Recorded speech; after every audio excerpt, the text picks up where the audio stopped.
শুভ সকাল আমার প্রিয় পরিবার। তো তোমরা সবাই কেমন আছো? আশা করি সবাই ভালো আছো, সুস্থ আছো, আমরাও ভালো আছি। তো আমার বাবার বাড়ির এই ছোট্ট কুড়ে ঘরের ছোট্ট ছোট্ট ভিডিওগুলো দেখতে সবাই ভালোবাসো, তাই না? হ্যাঁ, অনেকেই কমেন্ট করে বলো ওখান থেকেও আর এখান থেকেও, এত সুন্দর গ্রাম ছেড়ে তুমি কেন শহরে এসেছো? তো আমার উদ্দেশ্য একটাই ছিল, যে লক্ষ্যটা ছিল আমার মেয়েদেরকে মানুষ করার জন্য। হ্যাঁ, এটাই হচ্ছে আমার বাবার বাড়ি। যেদিকেই তাকাও না কেন মন ছুঁয়ে যাবে। আমার বাবার বাড়িতে শহরের লাগোয়া ছোট্ট একটি গ্রাম, যে গ্রামে বসবাস করে 5 থেকে 7টি মাত্র বাড়ি। ওই গ্রামটা এসে একবার ঢুকে গেলে মন চায় না এখান থেকে যেন আমি ফিরে যাই, মন চায় যেন এখানে দীর্ঘদিন থেকে যাই। নিয়তির তো একটাই লেখা, কখনো বাবার বাড়িতে আমাদের আর জায়গা হবে না। যেই বাড়িতে আমরা জন্ম নিয়েছি সেই বাড়ি, সেই ভিটে, সেই বাবা মা ছেড়ে আমাদেরকে অন্যত্র থাকতে হয়।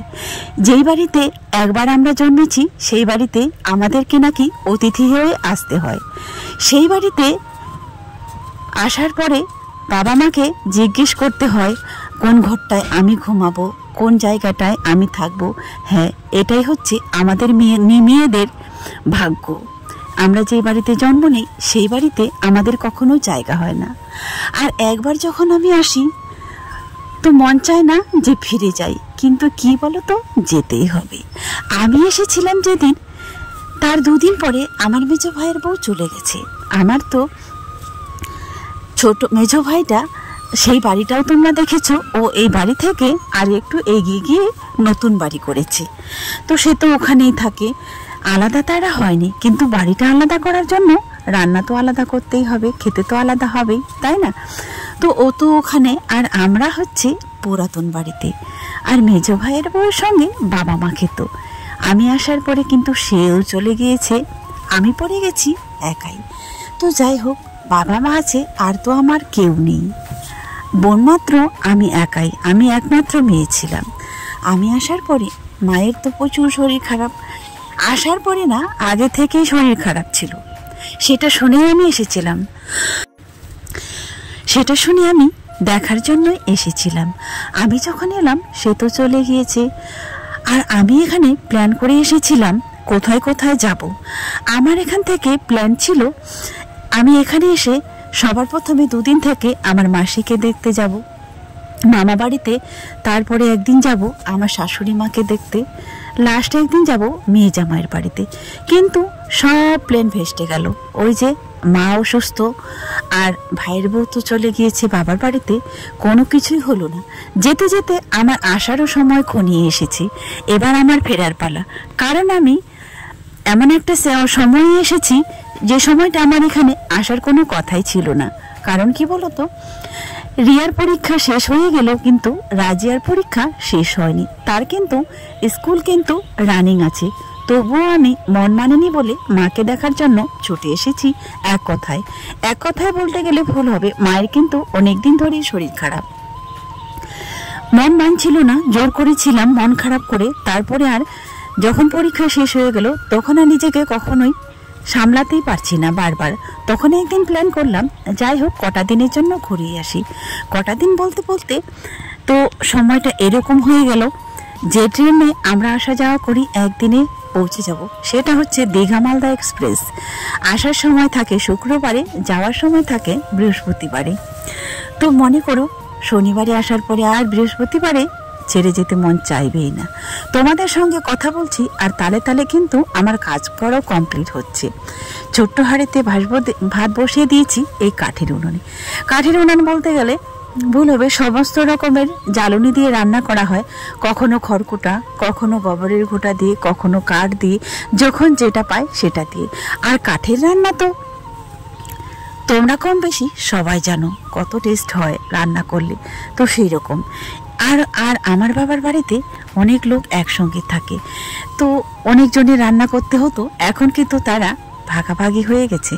এখন মাত্র আমার বাবা মা, ভাগাভাগি বলতে ভুল হবে, ওই যে বললাম মেজো ভাই ছোট ভাই চলে গিয়েছে ওইখানে, মেজো ভাই বাড়িতে থাকে না, আর যাই হোক, যে যার মতো করে হয়ে গেছে। তাই বলে এখন অল্প রান্না করতে হয় সেটাও না, যেটা রান্না করছি সেটা কিন্তু তবুও অনেকজনের রান্না, তাই না? তোমরা দেখিয়ে বুঝতে পারছো। সকালবেলা রান্না করেছিলাম ছোট মাছ আলু বেগুন দিয়ে হাতে মাখিয়ে রান্না। মায়ের যে শরীর খারাপ, কোনো কিছুতেই খাচ্ছে না। মা বলতে গেলে আজ থেকে 1 সপ্তাহ হতে যাচ্ছে মা ভাত মুখে তোলেনি। আজকে নিয়েছিলাম মায়ের জন্য খাসির মাংস। ভাবলাম এটা দিয়ে যদি অল্প একটু ভাত খায়, কিন্তু আমার ধারণা ভুল হলো। মাংসটা রান্নার করার পরেও বলছে এটা নাকি খেতেই ইচ্ছা করছে না। একটু পরে আবারও বললাম তাহলে মা রুটি বানিয়ে দিব। বলছে আটা তো নেই। আমি বললাম এই যে এখানে আটা আছে। বলছে হ্যাঁ, এটা চালের আটা। খাবে মা? বললে বানা। তারপরে রুটি বানালাম, আবার মাংস রুটি দিলাম।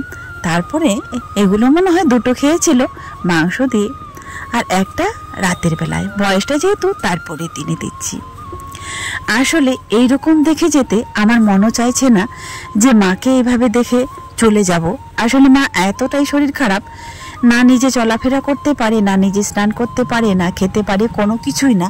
আমার মাকে তোমরা দেখেছো, খুব একটা বয়স্কও না, খুব একটা পড়েও যায়নি। আসলে শরীর খারাপের জন্য মায়ের হয়েছে, ডক্টর যেটা বলছে সেটা নাকি কিডনি সমস্যা। তো যাই হোক, ডক্টর যেটা বলবে, হয়তো অনেক সময় অনেক ভুল রিপোর্ট আসে। তো তারপরে মা বাবাকে বললাম বাইরে নিয়ে যাওয়ার জন্য, ব্যবস্থা করার জন্য। তো যাই হোক, দেখা যাক কি হয়। যদি বাইরে নিয়ে যাই সেটাও তোমরা দেখতে পাবে, যদি বাড়িতে থেকে যায় সেটাও দেখতে পাবে।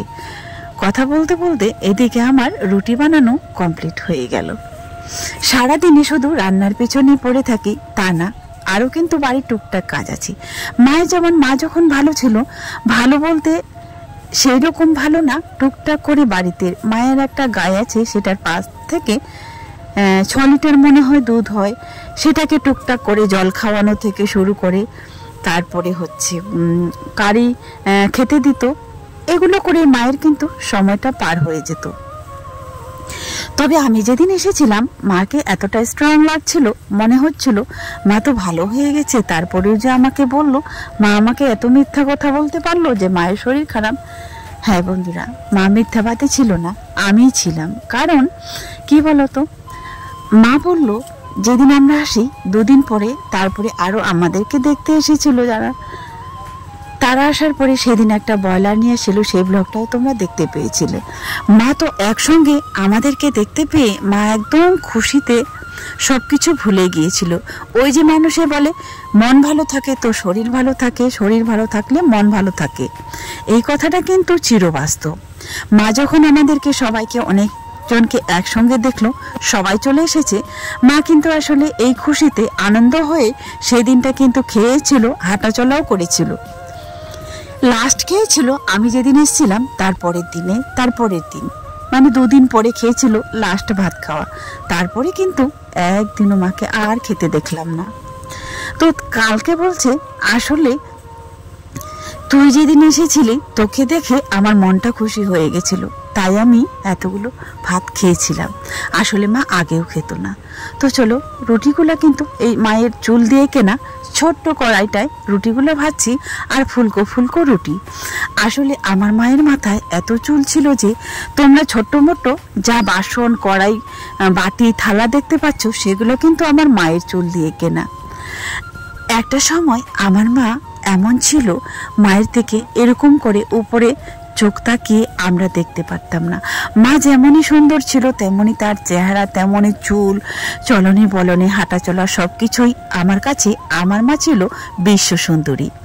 কিন্তু দেখো, উপরওয়ালার সমস্ত খেলা তিনিই তো সেট করে রেখেছেন। সেই মানুষটা আজকে আর একাই চলতে পারে না, বাথরুমে গেলেও কারো সাহায্যের প্রয়োজন হয়। আসলে সবকিছু ভাগ্যের পরিহাস। তো বলতে বলতে অনেক কিছুই বলে দিলাম। আজকের ব্লগটা কেমন লাগলো তোমরা একটু ছোট্ট একটা কমেন্ট করে জানিও। আর এইরকম ভিডিও কার কার ভালো লাগে অবশ্যই কমেন্ট করে জানিও। গ্রামের ভিডিও প্রত্যেকটা মানুষের ভালো লাগে। হ্যাঁ, আমরা অনেকেই গ্রামে কিন্তু থাকতে ভালোবাসি না, গ্রামে কিন্তু ঘুরতে সবাই ভালোবাসি, তাই না? গ্রাম ছাড়া কিন্তু একটা কথা মনে রাখবে, আমাদের কারোই চলে না। আমাদের শাক সবজি ভাত আমরা যা কিছু খাই না কেন শরীরের বেঁচে থাকার প্রয়োজনে সব কিন্তু গ্রাম থেকেই যায়।